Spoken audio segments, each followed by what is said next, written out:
Sejam muito bem-vindos ao 13º vídeo da série Lendo o livro 150 Respostas Católicas aos 150 Ataques Protestantes, um livro de Jaime Francisco de Moura. Como eu falei no vídeo passado, este ataque que eu lerei agora é um ataque muito comum entre os protestantes. Embora ele não fosse questionado, isso que eu vou falar aqui agora não fosse questionado no início do protestantismo.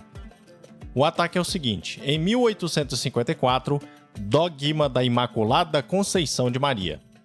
O Jaime responde da seguinte maneira: este dogma está contido no próprio texto de Gênesis 3:15, pois aí se prediz que o futuro Salvador e sua Santa Mãe terão uma inimizade total com Satã e que lhe imporão derrota total, o que é incompatível com a condição de quem tivesse estado por um momento sequer sob o pecado e, pois, sob o maligno.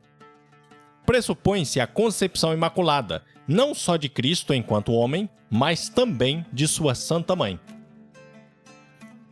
Este parágrafo aqui ele é matador. Qual é a acusação protestante comum? O dogma foi proclamado em 1854. Então, a Igreja criou esta verdade de fé em 1854, ou seja, ela não é bíblica. Ela não foi ensinada pelos apóstolos, etc, etc. Mas como nós vemos aqui, esta é uma verdade já revelada no Gênesis, o primeiro livro da Sagrada Escritura. Já no 3º capítulo, é ao mesmo tempo a descrição de algo que ocorria e de uma profecia. Porque no Evangelho de São João, ele está o tempo todo chamando Nossa Senhora de mulher, mulher, mulher, destacando esta característica, esta palavra, exatamente para fazer esta ligação que ele faz em todo o seu evangelho com o Gênesis. A mulher Maria, a descendência dela. Quem é a descendência de Maria? Nosso Senhor Jesus Cristo. Como já falamos em vídeos anteriores, Santa Maria, Mãe de Deus. Ela é sim Mãe de Deus, como Santa Isabel, cheia do Espírito Santo, proclama: a mãe do meu Senhor. Se o seu Senhor é Jesus, e Jesus é Deus automaticamente, Maria é quem? A Mãe de Deus. E Jesus torna-se automaticamente sua descendência. Eu sei que é um grande mistério, mas Deus assim quis. E ele escreve aqui, o autor do Gênesis: porém ódio entre ti e a mulher. É ódio. Como diz o Jaime aqui, não há espaço, 1 milímetro sequer, para que haja qualquer tipo de contato entre a mulher e a serpente, entre a descendência dela e a serpente. Então, da mesma maneira que Jesus é santo e nasceu imaculado, Nossa Senhora também, por graça de Deus, foi preservada para que de uma árvore boa saísse um fruto bom. Bendito o fruto do teu ventre. Exatamente por isso que o Espírito Santo fala pela boca de Santa Isabel esta expressão: bendito o fruto do teu ventre. O fruto quem é? Nosso Senhor Jesus.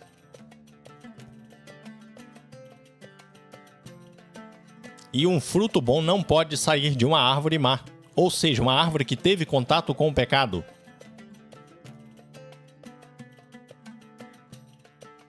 Percebe todas estas descrições, todas estas confissões presentes na Sagrada Escritura, confirmando que Nossa Senhora é sim imaculada desde sua concepção. Concepção é a mesma coisa.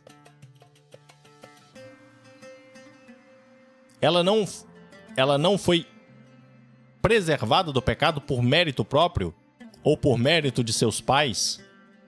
Não, mas em função do papel que exerceria. Porque esta mulher aí descrita no Gênesis e sua descendência não poderiam ter qualquer contato com o mal. Nem que fosse por um segundo sequer. 1/1000 de segundo. É ódio total. Isso é o próprio Deus falando. Porém, ódio entre ti e a mulher. Ele não fala talvez. Ele não abre margem aqui. Ele fala que o fará.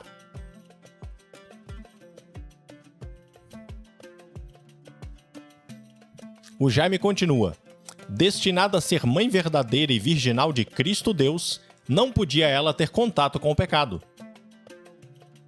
Ademais, se alguém fosse dado a escolher a própria mãe, não escolheria a mais virtuosa, a mais pura, a mais santa?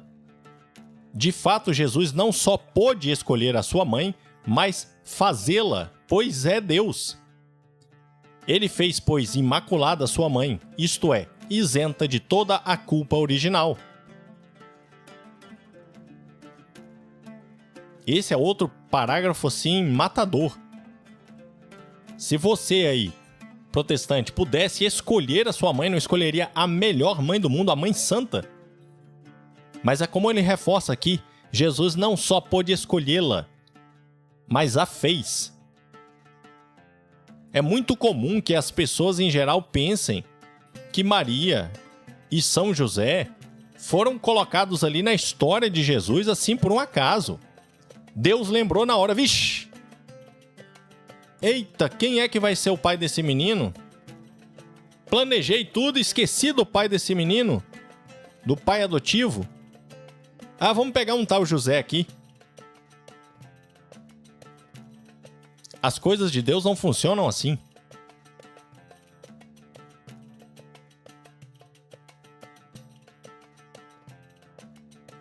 Então, nosso Senhor Jesus Cristo faz seu pai adotivo e faz sua mãe. E no caso de Maria, não é mãe adotiva, não é barriga de aluguel, como muitos protestantes tentam transparecer. É a mãe de fato, aquela que cede a ele tudo que é biológico.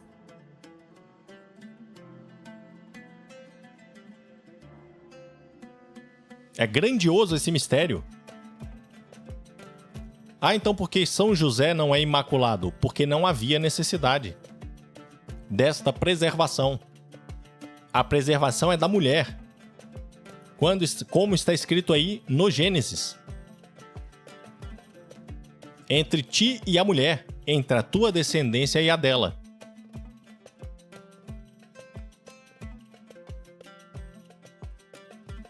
Da mesma maneira que São João Batista foi santificado no ventre de Santa Isabel, mas não foi preservado do pecado original. Porque não havia necessidade. Ele também seria resgatado por Cristo na cruz após o derramamento do sangue. Nossa Senhora foi preservada. Ela foi salva por antecipação. E é sempre bom dar o exemplo, né, do precipício, do buraco. Existem duas maneiras de alguém te salvar. E a mais evidente delas é te impedindo de cair no buraco. Porque a segunda é um resgate. A pessoa está te salvando, sim, mas como algo, uma definição secundária da ação que está sendo feita. Porque a ação primária é um resgate. Jesus resgatou a maior parte da humanidade. Mas sua mãe, ele salvou mesmo. Com toda a força da palavra. Porque a preservou do pecado. A preservou da queda. Cumprindo aquilo predito no Gênesis no Antigo Testamento. É tudo muito bem amarrado, porque é feito por Deus. Não há brecha para o erro. E eu volto a frisar aqui a importância do magistério da igreja. Os grandes santos doutores, com esse contato íntimo com Deus, com o Espírito Santo, recebendo tantas revelações maravilhosas para a igreja, em toda a história da igreja, de maneira lenta, gradual, estudada. E estas maravilhas foram se revelando. Ah, mas por que então só em 1854? Porque, como eu já disse em outros vídeos, o dogma, a data em que o dogma é proclamado, é o momento em que a igreja, o magistério da igreja, tem a necessidade de afirmar para todas as pessoas que aquilo é uma verdade crida desde o início da igreja. Porque naquele momento em que o dogma é proclamado, provavelmente, é quase certo, que existe algum grupo herege questionando aquela verdade de fé.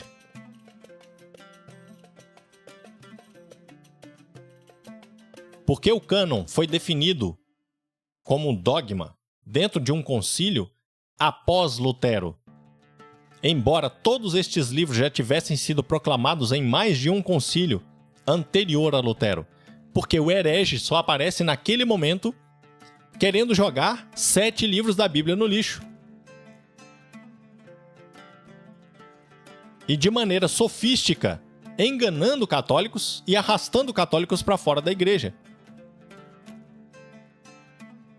Então o magistério tem ali a necessidade de deixar de maneira categórica, olha, isso a igreja sempre creu. E se você é católico, se você é o cristão verdadeiro, você também precisa crer, ainda que você não entenda completamente.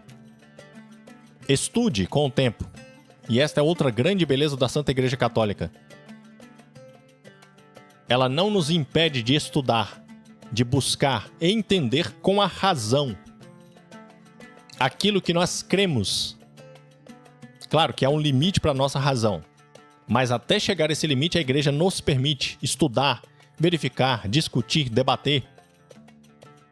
Por isso a formação dos padres, dos sacerdotes, tem primeiro a filosofia e depois a teologia.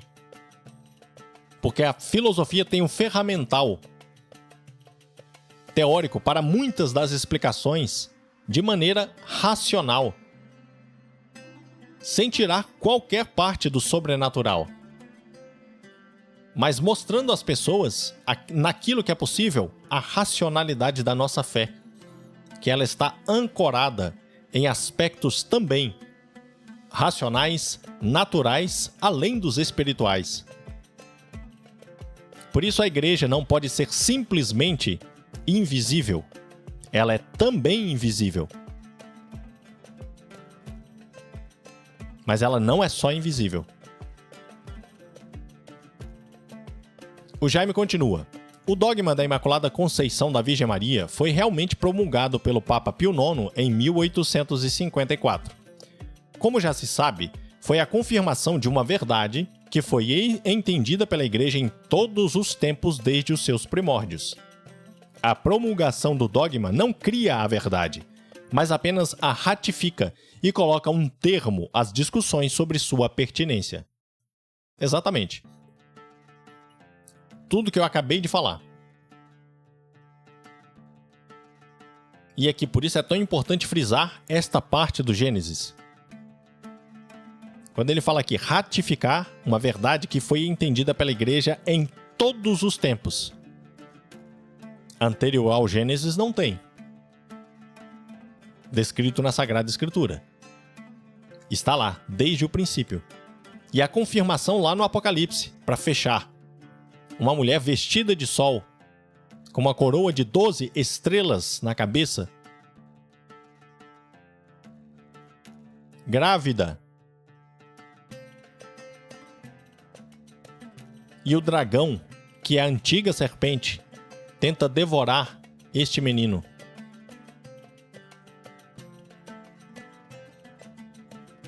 Então Nossa Senhora está descrita no Gênesis, do Gênesis até o Apocalipse. Porque há outras passagens no Antigo e Novo Testamento que falam direto ou indiretamente do papel dela.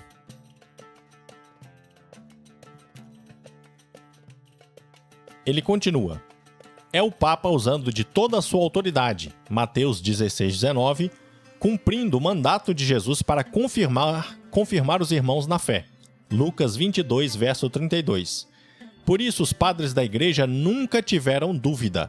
Roma locuta, causa finita. Roma definiu, questão encerrada. E aqui não é uma frase petulante. Esta frase é o resumo daquilo que eu falei. Não é porque o Papa definiu da cabeça dele. Algum bispo definiu da cabeça dele. Não. Estas verdades de fé foram debatidas por séculos. Cridas, mas também debatidas. Para ver as explicações teológicas, filosóficas, em que partes da Escritura aquilo estava sendo explicado, até que chega um ponto em que a igreja, Roma definiu, questão encerrada. Olha, isso aqui é uma verdade de fé, por isso, por isso e por isso. Quem a questionar, seja anátema. Porque você está querendo sair da comunhão com a igreja. Está querendo fundar uma nova igreja para você. E falando em fundar uma nova igreja, ele continua. Lutero escreveu: não há honra nem beatitude que sequer se aproxime, por sua elevação, da incomparável prerrogativa superior a todas as outras, de ser a única pessoa humana que teve um filho em comum com o Pai Celeste. Deutsche Schriften, 14, verso 250. Calvino escreveu: não podemos reconhecer as bênçãos que nos trouxe Jesus sem reconhecer ao mesmo tempo quão imensamente Deus honrou e enriqueceu Maria, ao escolhê-la para a Mãe de Deus. Acho que é nos comentários sobre o Evangelho, capítulo 20. Percebe? Os principais revolucionários protestantes nunca negaram o papel de Maria. Não só não negaram o papel de Maria, mas reconheceram a grandiosidade. Não haverá outra igual a ela. Não haverá outro igual São José. Isso deveria nos deixar felizes. Muitas vezes parece que o clima entre os protestantes em relação a Nossa Senhora é de inveja. Ao invés de abraçá-la como um exemplo a ser seguido, como a mãe da igreja, porque Cristo é a cabeça e nós somos o corpo, ela é mãe. Se ela é mãe de Jesus, que é a cabeça da igreja, ela é também mãe espiritual de toda a igreja. E São José é o protetor de toda a igreja. Você não percebe a beleza nisso? A grandiosidade nisso? Todos os santos que vieram depois se configuraram a Cristo, imitando estas pessoas. É muita petulância de qualquer pessoa, seja protestante ou não, dizer que imita a Cristo, sem sequer conseguir imitar aqueles que imitavam a Cristo. E ainda bradam aos quatro ventos: não existe santo, eu imito direto Jesus. Na Bíblia não diz que é para imitar santos, diz sim. São Paulo diz: sede meus imitadores como eu sou de Cristo.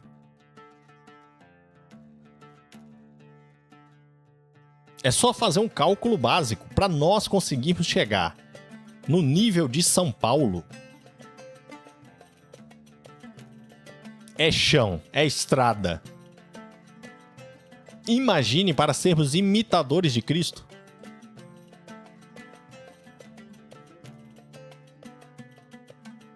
Ah, mas tudo isso vem com a graça do próprio Cristo, é verdade. Mas percebe que há uma escala? Nós não somos bonecos de ventríloco. Nós temos livre-arbítrio. Nós temos força de ação. Deus que nos criou sem nós não quer nos salvar sem nós. Então nós temos que agir. São Paulo agiu, São João Batista agiu, São Pedro agiu, São José, Nossa Senhora, todos eles agiram. E por tomar esta decisão, a graça de Deus foi frutificando neles. Só que há hierarquias, há ações diferentes, e não só isso, há papéis diferentes.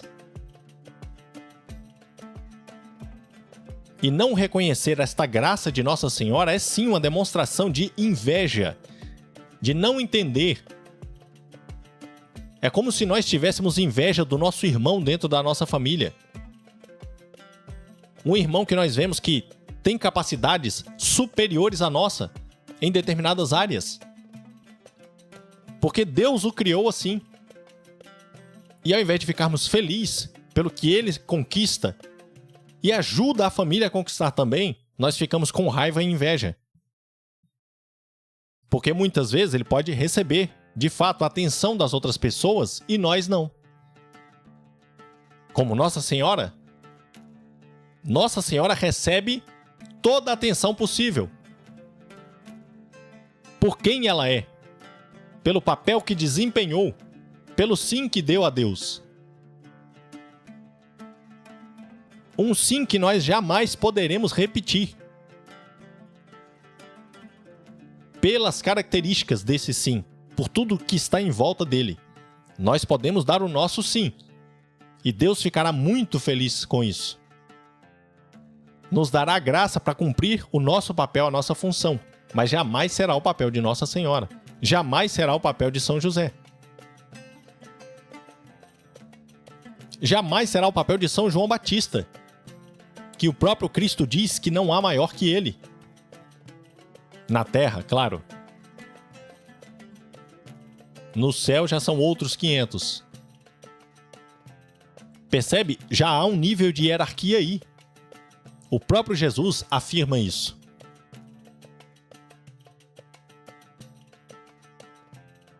Todo aquele que se diz cristão deveria estar feliz por termos este modelo. Alguém que vai orar e rogar por nós. Aquela que intercedeu pelos noivos na festa de Caná. E que simplesmente confiou em Jesus. Faça tudo o que ele vos disser. Expôs o problema, confiou.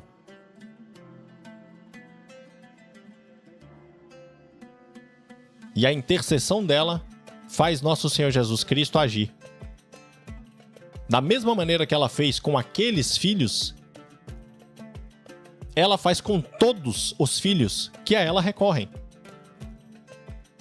E isso não é idolatria, é intercessão. Por essas poucas palavras que eu disse, dá para perceber a diferença. Ela é o exemplo de intercessão.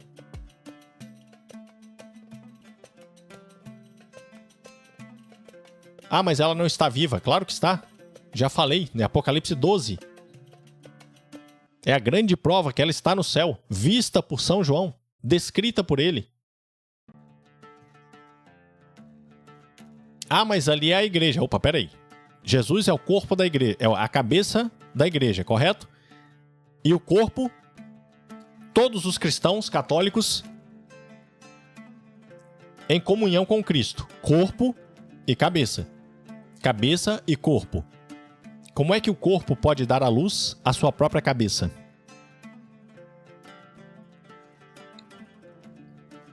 Há uma falha nessa história de dizer que Nossa Senhora, descrita no Apocalipse, é a igreja.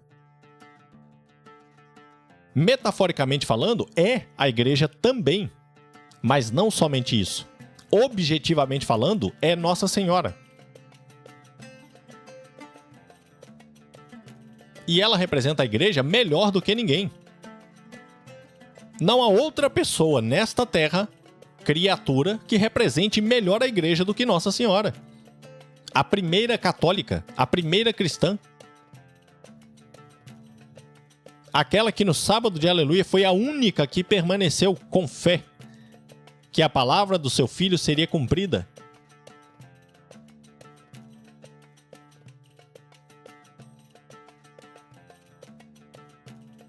Percebe a grandeza? Então não se irrite com Nossa Senhora. Não se irrite com o amor que os católicos têm por ela.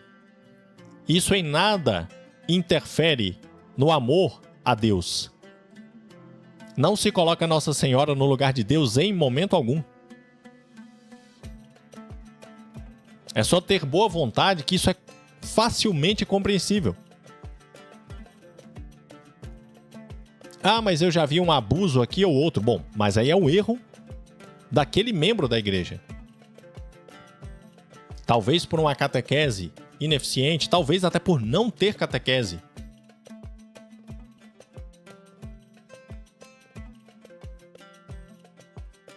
Mas é algo que pode ser corrigido. E não é o ensinamento da igreja. A igreja nunca ensinou que Nossa Senhora fosse uma deusa. Nunca isso foi ensinado. A deturpação protestante do papel de Nossa Senhora e do amor que os católicos têm por ela é que a transformam em um falso Deus na cabeça deles.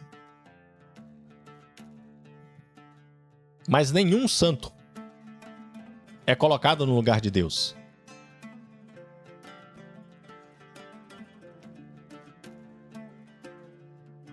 E isso é a Imaculada Conceição de Nossa Senhora. No próximo vídeo eu vou falar também sobre ela, mas um outro dogma que também é bastante atacado pelos protestantes e que está muito casado com o que foi falado aqui hoje. Então, se você tem boa vontade, quer aprender de fato, ouça esse vídeo de novo e busque mais informações sobre a vida de Maria, o papel dela em toda a história de salvação, em toda a história da geração do Cristo, do nosso Senhor Deus encarnado. E fique feliz por ter uma criatura desta magnitude, desta maneira, que pode servir para nós de modelo, auxiliadora e intercessora. E, por favor, pare de chamar os católicos de idólatras por respeitar os heróis da fé. E a principal heroína, Nossa Senhora. E você, feminista, pare de querer tomar o lugar dos sacerdotes dentro da igreja. As feministas têm disso, né? Porque elas gostam de poder político. Um poder que elas acham que os sacerdotes têm, né? Poder de decisão, porque querem usar a estrutura da igreja para uma campanha revolucionária. Dizendo que as mulheres não têm vez dentro da igreja, não têm voz dentro da igreja. Não tem voz? Quem é Nossa Senhora dentro da igreja? A questão é que vocês querem poder político. Vocês não querem, de fato, ser cristãs santas relevantes. Por quê? Porque dentro de toda a criação da igreja, a maior das criaturas é uma mulher. A mais amada por todos os cristãos verdadeiros é uma mulher. O nome dela é Maria. E você, feminista, pode deixar o feminismo de lado e virar uma santa. Aí sim você vai ver poder. Porque é o poder que vem do próprio Deus na sua vida. E foi o que aconteceu com Nossa Senhora. A história da igreja é cheia de grandes santas. E se você de fato não está interessado única e exclusivamente em poder, inspire-se em Nossa Senhora. Assim como eu falo, protestantes, inspirem-se em Nossa Senhora. Peçam a intercessão dela. Rezem a Ave Maria, que já foi explicada em vídeos anteriores, cada uma das partes. E você vai ver que ela vai te auxiliando a encontrar e a chegar na verdade plena, que está na Santa Igreja Católica Apostólica Romana. Espero que você tenha gostado desse vídeo. Curta, comente, compartilhe para ele alcançar mais pessoas. E que Deus nos abençoe. Em nome do Pai, do Filho e do Espírito Santo. Amém.